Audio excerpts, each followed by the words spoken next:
I've never been good with girls in terms of knowing when a girl likes me or knowing how to communicate with a girl that I like her. And now I'm just going to tell you guys stories about the past from like growing up being a kid and going on forward into the future of, I don't know, as now of late, I suppose. And it's always been a little bit funny. So, let's begin this bitch. So I always had a liking for girls at a very young age. One of the first crushes that I ever had was Sailor Moon. None other than the wonderful, fabulous Sailor Moon. And I don't mean any of the other Sailor Scouts. I mean Sailor Moon, not Sailor Mars, Sailor Jupiter, Sailor Venus. None of them. Nobody else but Sailor Moon. And I don't know, I just really liked Sailor Moon as a kid. And I think that's funny because as kids you don't, it's like a cartoon. Whatever. So I would say after that there really wasn't too many girls that I had liked until I had gotten into first and second grade.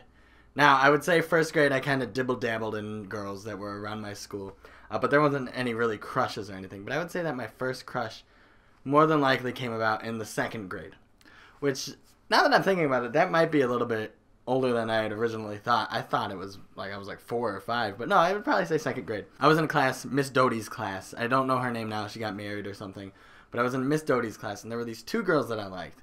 And now it was so long ago because second grade was 2001 or 2002, and it is now 2017.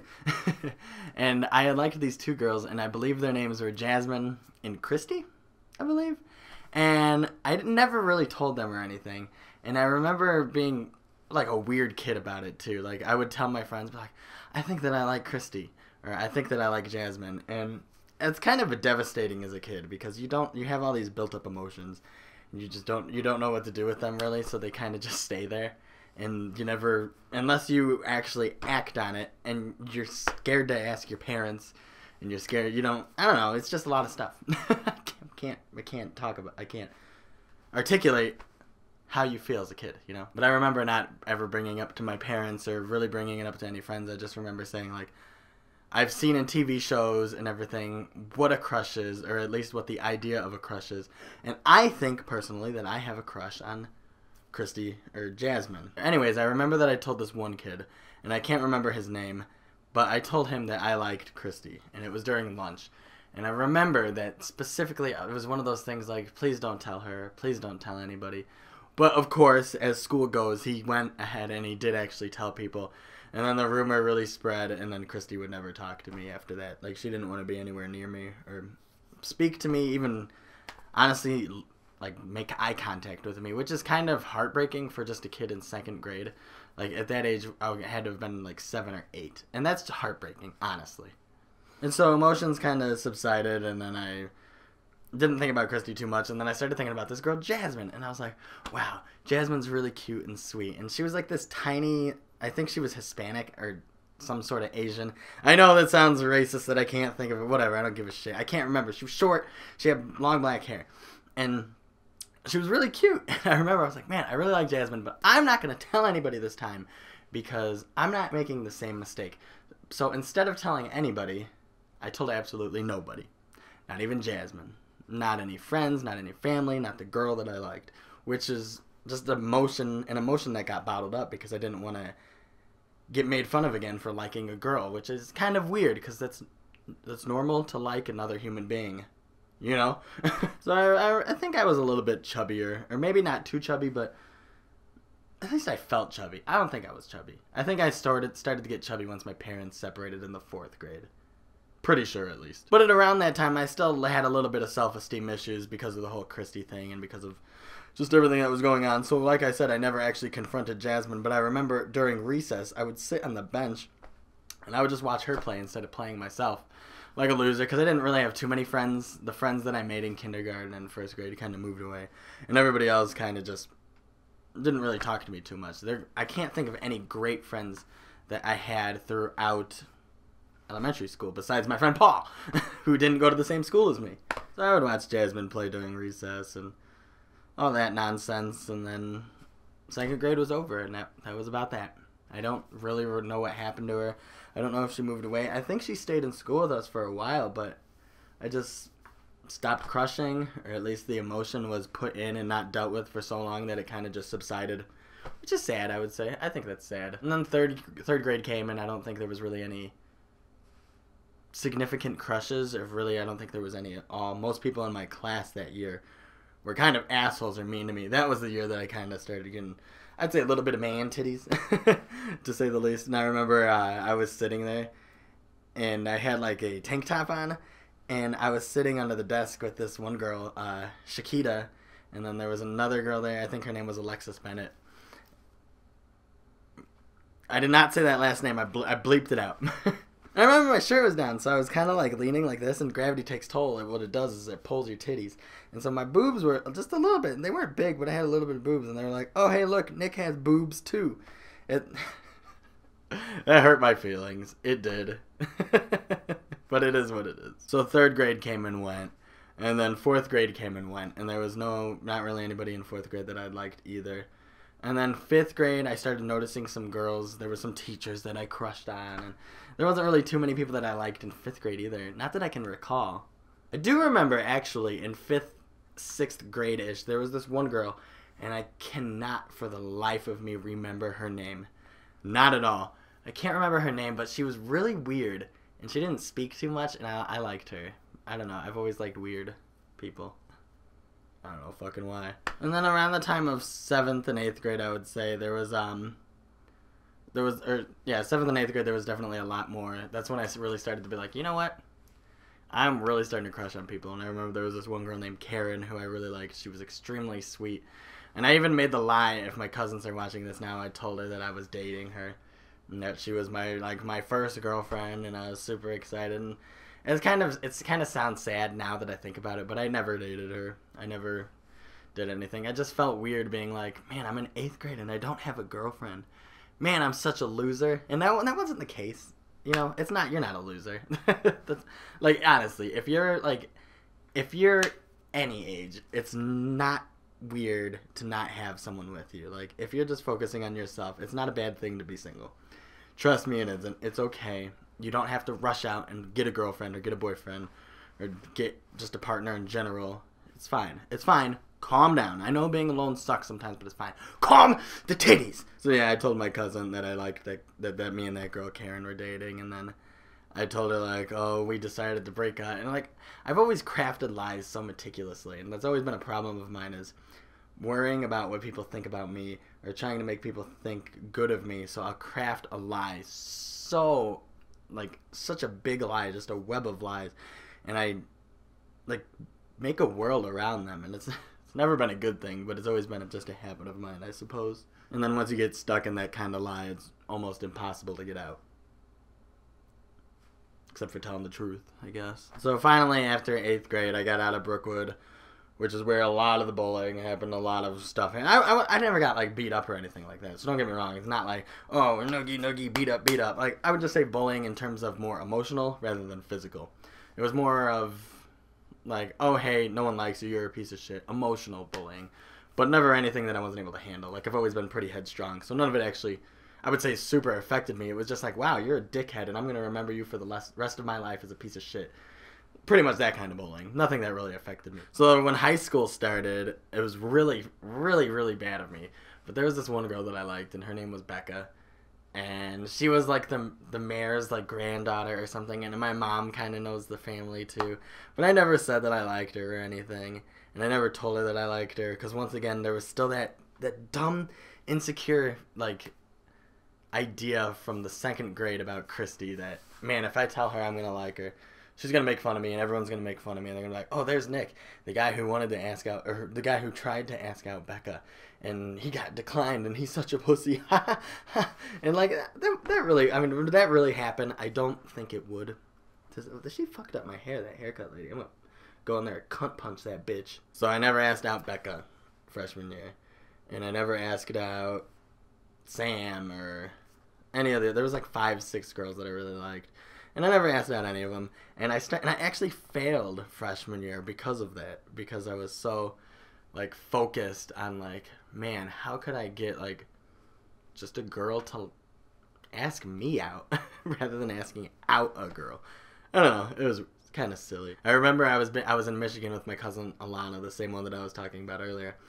And I was in the bedroom with her, and I had like a list of things that Becca liked. And it was just like a list, because I asked her, I was like, oh, hey, what's your favorite color? This, blah, blah, blah, this, blah, blah, blah, that. And this was around the time of MySpace, when MySpace was starting to get popular. So I had like this list of like things that Becca like her favorite food, favorite animal, favorite color, and just so many things, birthday, you know, middle name, all this shit. And I was like studying it more than I would ever study anything in school or study anything for like a vision center like test or anything ever. And I studied it, and I studied it so hard that I still remember that her favorite color was green, and that her birthday was October 5th of 1994, and just like, it just so happens to be my cousin's birthday too. I just remember all these funny things that have no meaning. So freshman year came and went. There was a lot of girls that I liked, and really no prospects, and didn't really ever date anybody.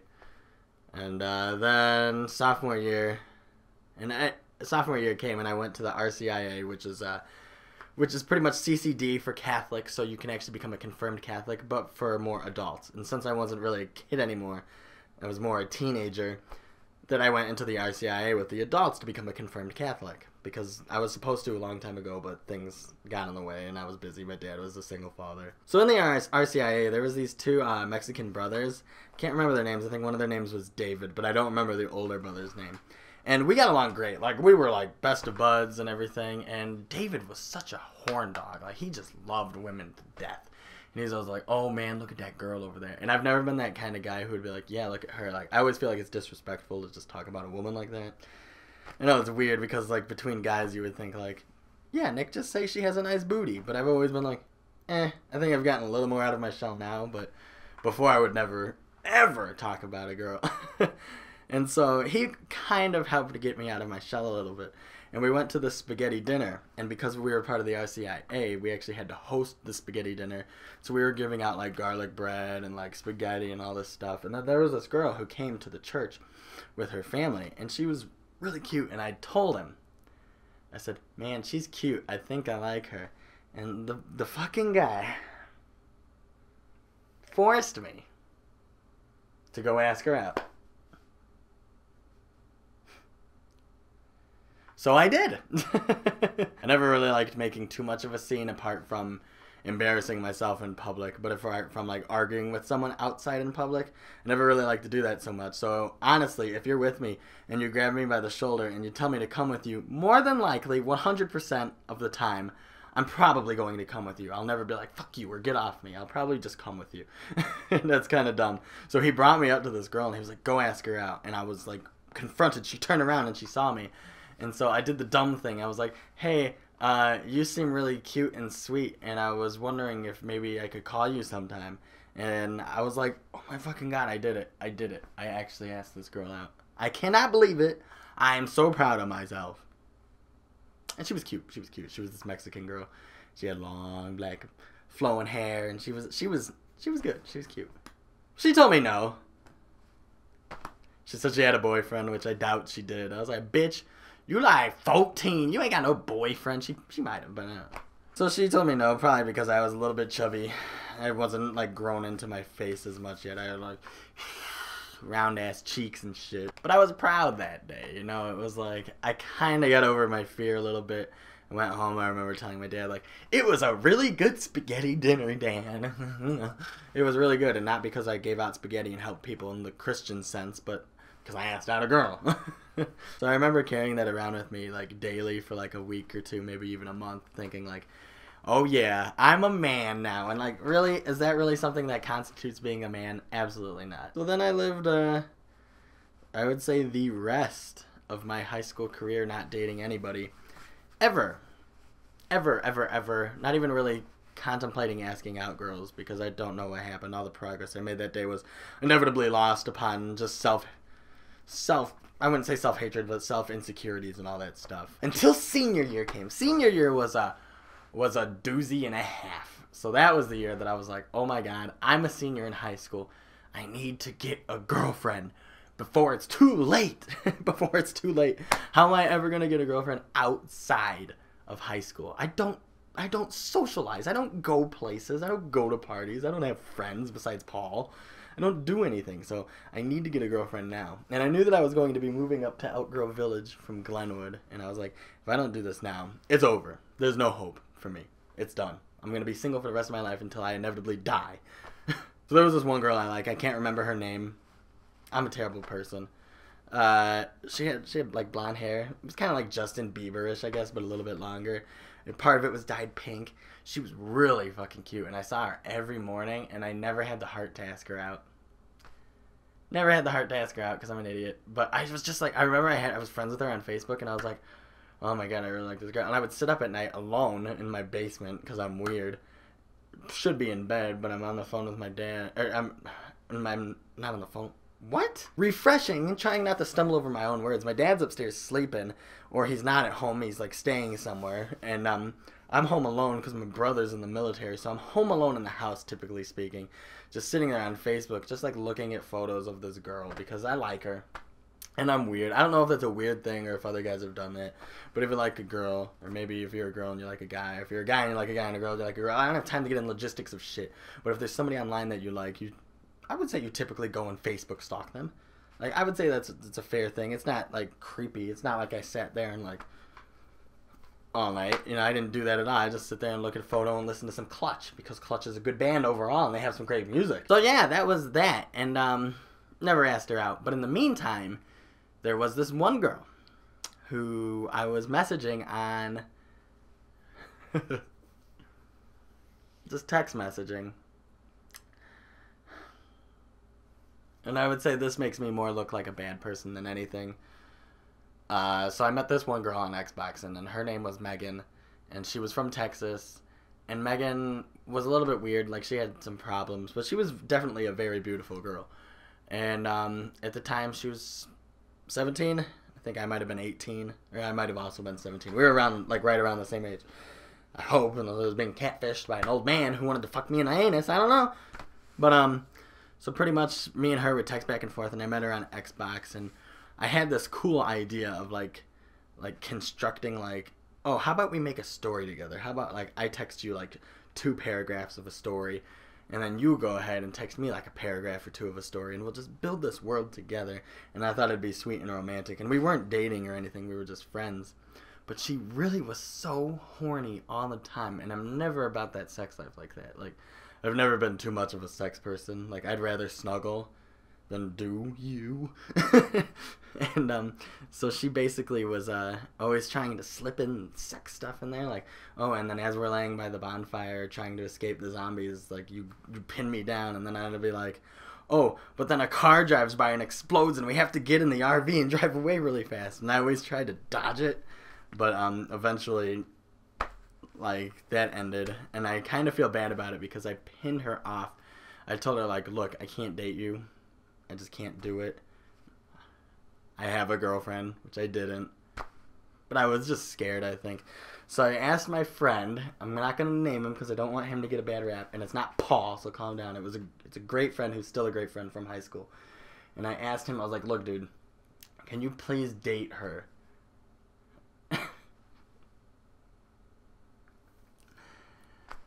So he didn't use his real name. He used the name Sebastian. He used that. I could give you that because he used a fake name for her too. So he went by a fake name, and he dated her for quite a while fakely, which is so bad, which is so mean. I'm playing with this poor girl's heart, and I never meant to do that. It's just so hard for me to hurt someone sometimes. So that was live and learn, and would never do that again. But she was a nice girl, and I wish the best to her, Megan, gamertag Pikachu, which I cannot find you anymore, but I hope you're okay. If you ever see this somehow, I hope you're okay. Well, after all of that madness,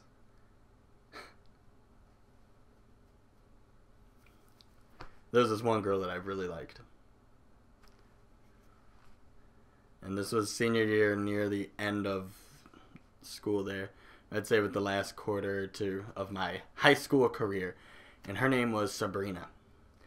And Sabrina hurt me massively. And we never dated or anything. And I've never told anyone this. And if she sees this, whatever. Fuck it. I don't give a shit at this point. She hurt me massively. And not like she's a bitch or anything. Just like, you know, she just didn't want to date. But I remember thinking, like, man, Sabrina is so beautiful. So at high school, we had this competition on VTV, which was our Viking television, because the Vikings were our mascot. And we had this competition where we, it was kind of like The Voice, or I would say more like American Idol. Like, it might have been called Viking Idol or something, where there were singers, and they had to compete, students of the school, to win the competition.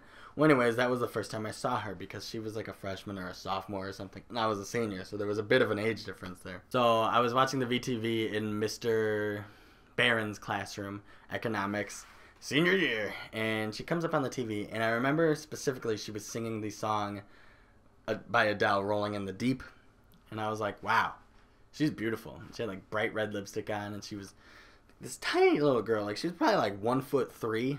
Probably not. She was probably taller than that, but she was so short. And I was like, wow, she's cute. And I didn't know her name at the time, because I don't know if I just missed it or whatnot. Or maybe subliminally I remembered it because it's Sabrina, but I called her like an asshole. I kept telling my friends, like, I like this girl, and she looks like a witch, because she has like this flowing black hair, and she wears red lipstick all the time, and she's kind of weird and calm voice and tiny. And she, I was like, she's a witch, and I really like her. Well, anyways, one day I was leaving out of Mr. Barron's classroom, and I saw her turn around, and she was leaving the bathroom, and that was the day that she got eliminated off the singing competition by some trifling singing, might I add. It was not the best. Not the best. But I tried to stop her. I was like, hey, I just wanted to say hi and something. She didn't hear me. She kept walking. So one day, I ditched class to go to her lunch period. Because I was like, I have to talk to her. I'll never get to talk to her. So I sat down at her table, and I was like, hey, can I sit with you guys? I don't really have too many friends, and I just wanted to chill. And she was like, yeah, cool. And she was actually really nice, and we got along, and we actually became really, absolutely good friends for quite a while. And so after econ, we had 2 buildings, and we would walk from one building to the other. And it was about a mile-long walk from north to south building. So I would wait, and we'd walk together, or she'd wait for me, and we'd walk together. And we talked a lot for such a long time, for like almost half a year or so. And we just got along great. And then I remember one day I pulled her to the side, and I told her, I was like, when I graduate, instead of asking her out, I said, when I graduate, I really don't want to stop being friends with you, you know? And I was trying to hint at, like, I'd like to be more. But it's so hard for me to say that.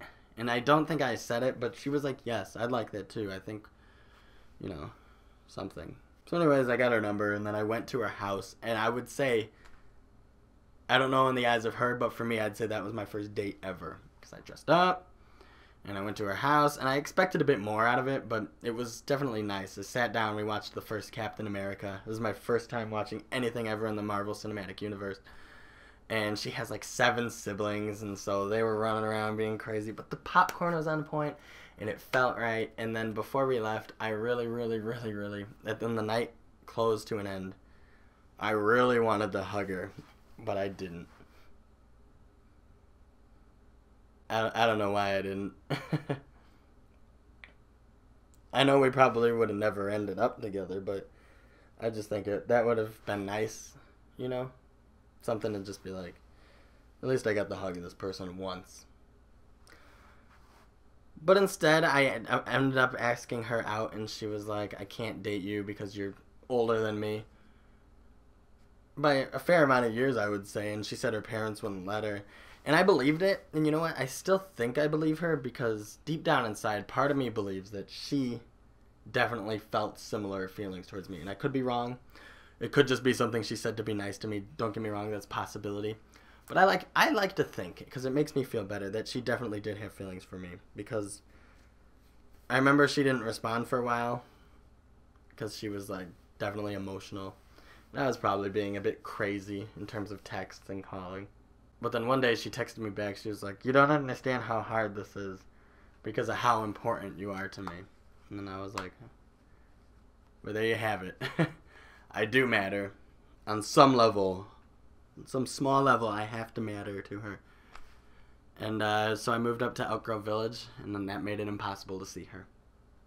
And that was heartbreaking, because that was it. That was it.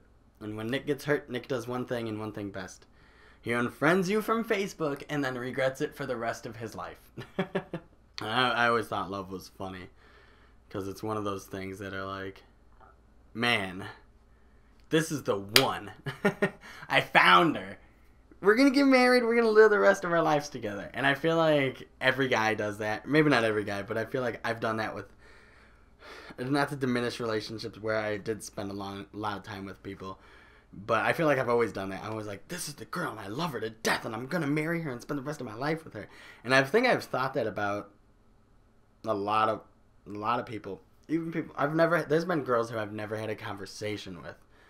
And I was like, I really like her. I would move in with her. So for all of you who are new to love, if you're like a kid and you're watching this, it's hard.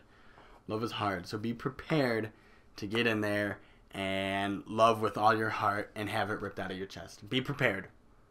And if it doesn't, that's wonderful. Sometimes you actually find that person and you just forever. But sometimes just be prepared. You might get hurt. And it will be the hardest thing that has ever happened to you. So just prepare thy booty. Thy fruity bazooty. I don't know. This is supposed to be a funny video, and then I ran out of ideas, so I just figured I'd just talk about love. There's probably a lot of stuff that I missed or messed up since my memory's been a little bit hazy lately. But thank you all so much for watching. I really hope you all enjoyed the video. And until next time, I'm Avenged One.